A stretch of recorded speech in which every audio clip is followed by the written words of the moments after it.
그런데도 이런 논리로 상대를 매도하고 있는 거죠.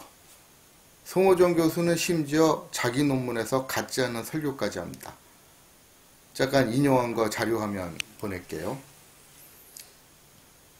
그러니까 비주류 측은 국수주의 정도가 아니라 아예 역사학을 하는 사람들이 아니라는 뜻이네요. 그렇죠. 그런데 이런 정도 막말의 근거가 청동기 제작 이전에는 국가 수준의 조직이 나타날 수 없다는 개인적인 확신이라는 겁니다. 하지만 여기 또 한 가지 문제가 더 있습니다. 백번양보에서 굳이 금속을 사용하는 단계가 되어야 국가를 이루는 단계가 되었다고 본다 하더라도 요한문명을 고조선 문명과 연결시키려고 하는 게 굳이 이분들 말대로 비난받을 일인가도 의심스럽거든요. 왜 그러냐? 기원전 3000년쯤에는 순동, 귀고리 등 구리가 사용되었고요. 이후 1000년이 지나면서 청동이 사용되었다고 합니다. 이게 요한문명 발굴에서 새로 밝혀진 사실이거든요. 네. 즉 청동기 사용도 송호정 교수 같은 이들이 알고 있던 것보다 훨씬 먼저 사용되었다는 사실이 들어왔다는 얘기죠. 그러니 기원전 2333년쯤이면은 고조선이 요한문명에서 일어난 청동기 문명을 바탕으로 세워졌다고 해도 송호정 교수 같은 이들이 펄펄 뛰는 것처럼 말이 안 될 것도 없거든요. 그나마 앞서 말한 수준의 막말이 받아들여지려면 요한문명에서 발견된 금속 유물들이 다 조작된 것이라는 증거를 내놓던가 해야 하는데 이런 근거 역시 저는 본 기억이 없습니다. 그 말씀대로라면 권위를 인정받고 있는 대한민국 학계의 교수들이 근거 없이 남을 비난하고 있다는 얘기가 되는 것 같은데요. 믿기 싫은 얘기일 수도 있겠지만 보시다시피 사실이 그러네요. 그런데 유치한 말장난으로 상대를 매도하는 것이 이것만이 아니네요. 또 다른 것도 있다는 얘기인가요? 네. 홍산문화와 고조선사를 연결시키려는 것은 현재와 2~3천년 전의 일을 직결시킨 것 같은 일이다 라는 주장이 바로 여기에 해당합니다. 얼핏 듣기에는 지금 시대하고 2~3천년 전에 상당한 이 정도 시간같이 상당한 시간 차이가 나는 시대를 연결시키는 것이 무리라고 보일 수 있습니다. 네. 하지만 알고 보면 네. 아주 유치한 속임수거든요. 현대에는 문명 발전에 가속이 붙어서 워낙 변화가 극심하지 않습니까? 네. 그래서 20~30년 전이 배경인 드라마 보면서 뭐 응답하라 시리즈가 그런 대표적인 예가 되겠는데 그때는 저랬지 않은 식으로 변화를 실감하면서 향수에 젖는 경우가 많다는 얘기죠. 예를 들어서 뭐 이따만한 휴대폰 들고 나서 이거보다 어떻게 작게 만드느냐 이런 예를 보면은 아 지금 참 세상이 많이 발전했고 달라졌구나 하는 걸 네. 느끼거든요. 네. 그렇지만 상고사에 해당하는 시기에도 그렇겠습니까? 구석기는 수십만 년, 네. 신석기는 수천 년이 유지됐단 말이죠. 네. 그런 시대에 2~3천년이라는 시간이 그렇게 큰 차이가 있는 의미 있는 차이가 있는 시기가 아니란 얘기죠. 이런 정도는 상식일 텐데 굳이 현대에서의 2~3천년하고 네. 그 상고시대의 2~3천년을 똑같이 잣대를 놓고 비교해서 착시 효과를 노린 거죠. 더욱이 이런 시간 차이가 홍산문화하고 요한문명 발전 단계가 고조선에 연결이 되지 않는다는 근거가 되는지도 의문이거든요. 네. 여기서 시작된 문명의 일부라도 고조선에 이어졌다면 최소한은 가능성은 열어놓고 관심을 가지는 것이 정상이거든요. 그런데 빗살무늬톡이라든가 적석총같이 중원에서는 나오지 않는데 홍산문화 요한문명 네. 그리고 동이족 문화권으로 이어지는 유종 유물들은 제법 많단 말이죠. 그런데도 이런 거 다 깔아뭉개버리고 실체도 관계도 없다는 식으로 몰아가기만 한다는 게 문제라는 거죠. 요한문명과 고조선은 성립시기나 지리적 거리 차이가 크다면서 이것도 무슨 증거나 되는 것처럼 몰아가는 것도 마찬가지입니다. 특히 중원에서 잘 나타나지 않는 적석종이 네. 홍산에서 고구려 지역, 만주와 한반도 이렇게 이어지는 것도 시간하고 거리 차이를 봐서 상관없다는 식으로 몰아가고 있거든요. 네. 그런데 이것도 내막을 알고 보면 납득할 수 있는 논리가 아니라는 말이죠. 일단 적석총만 하더라도 그래요.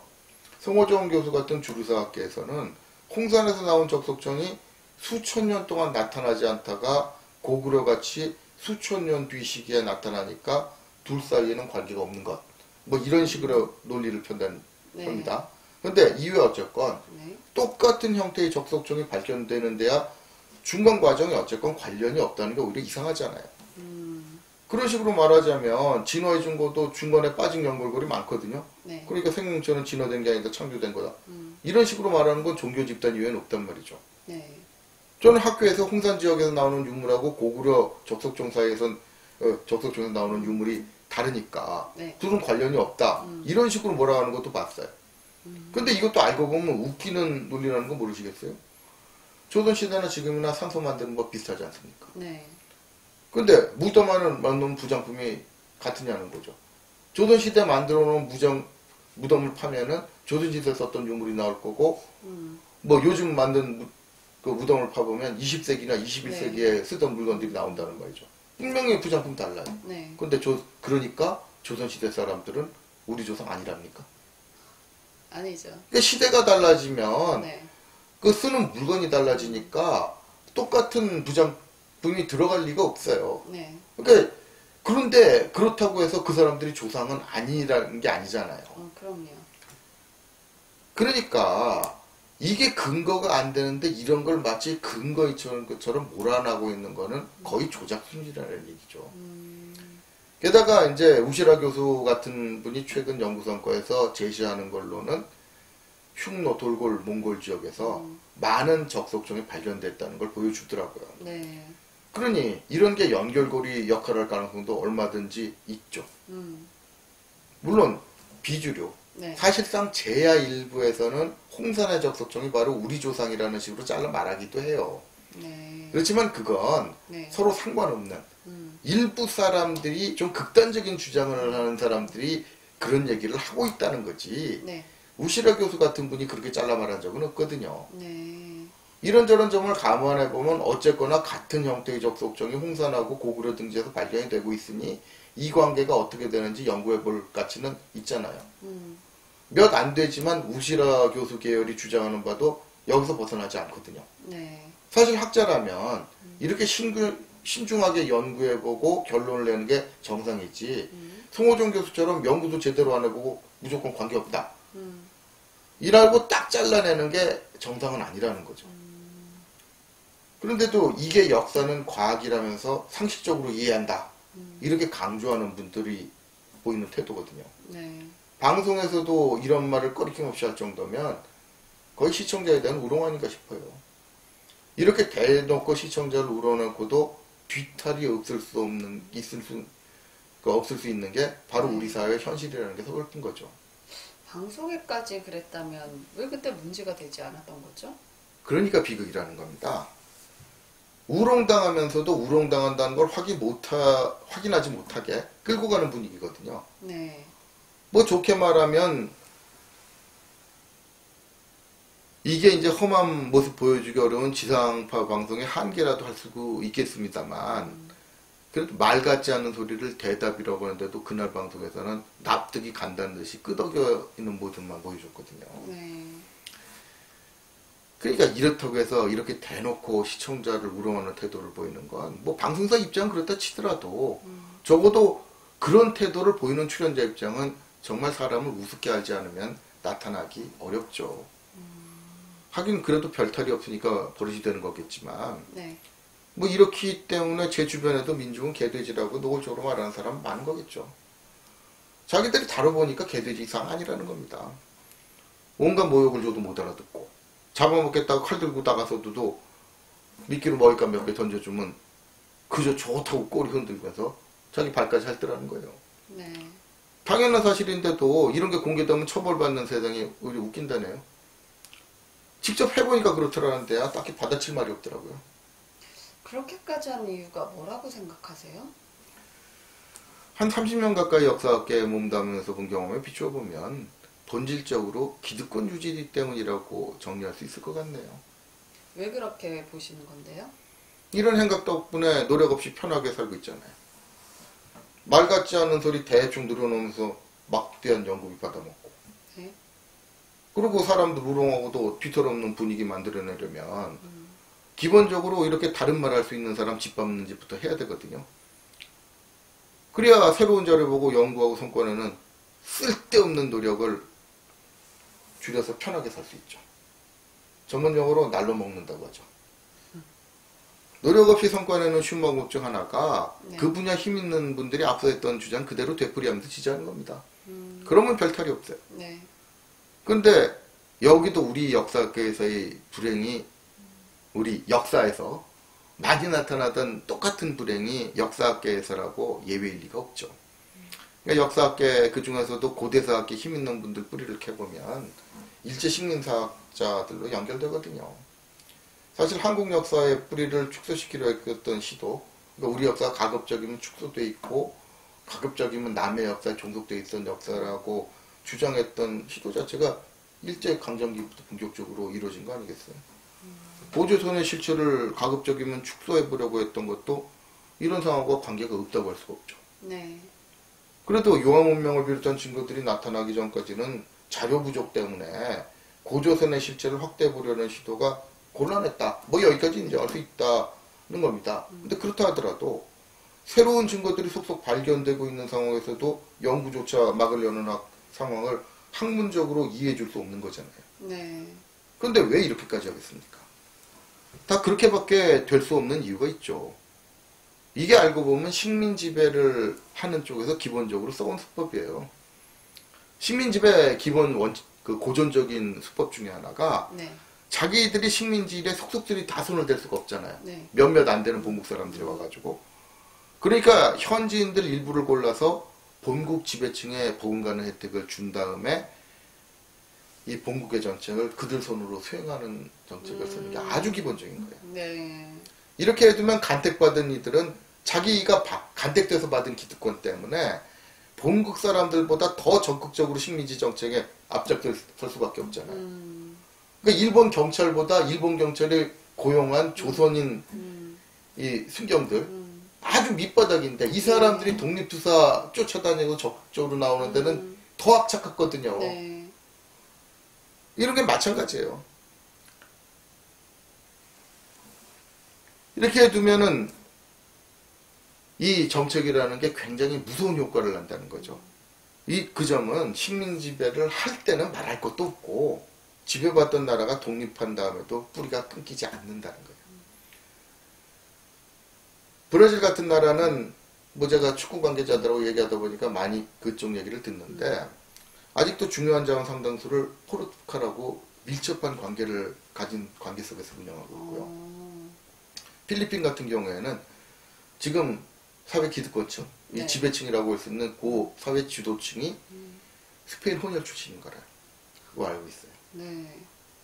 우리 사회에서도 다르질 않거든요. 네. 비슷한 맥락으로 일제 강점기부터 이어진 기득권이 지금까지 이어지는 거 많잖아요. 네. 제가 다른 분야에 대해서는 뭐 잘 모르니까 함부로 말할 수는 없겠지만 네. 학계에서 하는 짓은 제 손으로 직접 지겹게 확인했으니까요.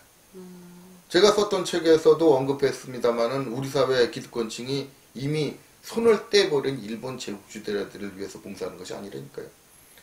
그들이 간택해서 물려준 기득권을 위해서 그걸 지키려고 그러는 거지.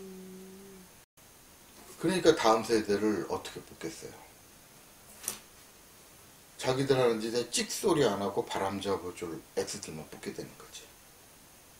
제가 역사학계 초년병 시절에 서울대 출신 교수라는 양반이 후배들 앞에서 뭐 저 앞에 두고 네. 드러난 듯이 떠든 얘기 아직도 생생하게 기억이 납니다. 이 사람 말이 네. 너희들 할 일은 선생하고 선배들이 왜 옳은지를 증명하는 것이다. 뭐 그렇잖아요. 네. 이런 분들이 학교에 임원 맡고 있었어요. 그러니 오죽하겠습니까? 고세사 분야에서 참신한 연구가 잘 안 나오는 이유도 일반적으로 알고 있는 거하고 달라요. 아는 척하는 사람들은 네. 고대사는 사료가 없어가지고 참신한 연구하기가 힘들다. 네. 이러면서 비석 하나만 발견돼도 그의 논문 20편이 발표된다. 네. 이렇게 몰아가요. 근데 이상하지 않습니까? 정말 비석 하나만 발견돼도 논문 20편이 나올 정도로 자료에 목말라서 그걸 반겨야 될 고대사학회 입장이 네. 그런 거라면 요한문명에서는 수천 단위의 연구자료가 나왔어요. 근데 그걸 읽어의 가치가 없다면서 걷어차버려요. 그 정렬 자료 때문에 참신한 연구가 나오지 않는 거라면 이런 현상이 설명될 리가 없잖아요. 네. 근데 그보다 앞서 보여준 서울대 출신 교수의 생각이라는 게 더 시사해주는 바가 클 겁니다. 사실 제 경험으로도 고대에서 할 거 많아요. 네. 저만 해도 손을 댔다가 마무리 짓지 못하고 은퇴당하는 상태거든요. 네. 연구할 게 하도 많아가지고. 네. 그래서 요한문명을 같이 연구하자고 오시던 선생님이 계속 뭐 꼬셨다고 하죠. 네. 근데 그 요한문명이 연구할 가치가 없어서 뛰어들지 못한 게 아니라 제가 손댄 것도 마무리 짓지 못하고 있는데 새로운 거 손대기가 부담스러워가지고 본격적으로 못 뛰어든 거예요. 네. 근데 옆에서 주워들은 것만 보더라도 또 네. 후배 하나가 나중에 설명하겠습니다. 후배 하나가 논문 쓰겠다고 뛰어들어서 그거 도와주다가 알게 된 지식만 하더라도 고조선 연구 1인자라는 송어정보사 아마 제가 알고 있는 게 더 많을걸요. 그런데 왜 할 게 없다는 쪽으로 몰아갑니까? 이거 번역해서 들어야 됩니다. 할 게 없는 게 아니라 하지 네. 말라는 거예요. 이게 무슨 말인지 모를 수 있으니까 여기서 네. 논문은 딱 두 가지 종류밖에 없다는 서강대 원로 교수님. 제가 대학원 시절에 그 양반 이 경험을 듣고 좀 논문에 대해서 개념을 잡았는데 네. 이거 인용해야겠네요.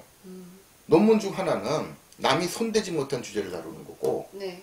다른 하나는 남이 해놓은 연구를 바로잡는 거다. 네. 논문은 이 두 가지밖에 없다는 거예요. 그러면 사료가 적은 고대사에서 할 게 많다는 게 무슨 뜻인지 모르겠습니까? 사료가 적은데 남이 손대지 않은 분야가 많을 수가 없잖아요. 네. 오히려 그건 근현대사에서 쓰는 수법이지. 네. 그 말을 뒤집으면은 그만큼 엉망으로 정리해 놓은 분야가 많다는 뜻이죠. 그러니까 사료가 적으니 연구할 게 없다는 말을 어떻게 받아들여야겠습니까? 이거 번역하면은 네. 우리가 연구를 합치고 엉망으로 만들어 놓은 부분 건드리면 재미없다는 뜻이에요. 네.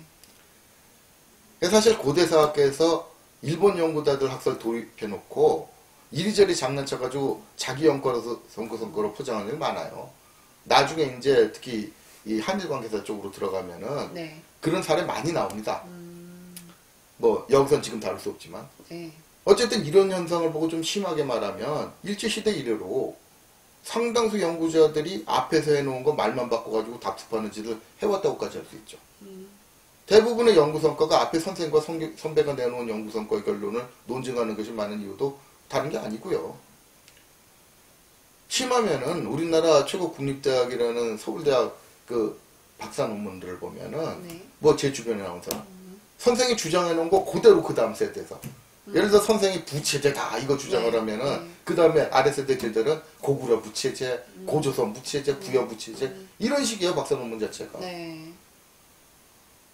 이게 무슨 뜻이겠어요? 이런 게 꼬리를 이어가면서 고대사학계 연구 성과의 주주가 되어 왔다는 거. 앞으로도 그런 사실 하나하나 사례들을 다뤄갈 예정입니다만 네. 어쨌든 이래서 고대사학계에서 참신한 연구를 할래야 할 수가 없게 되는 거죠.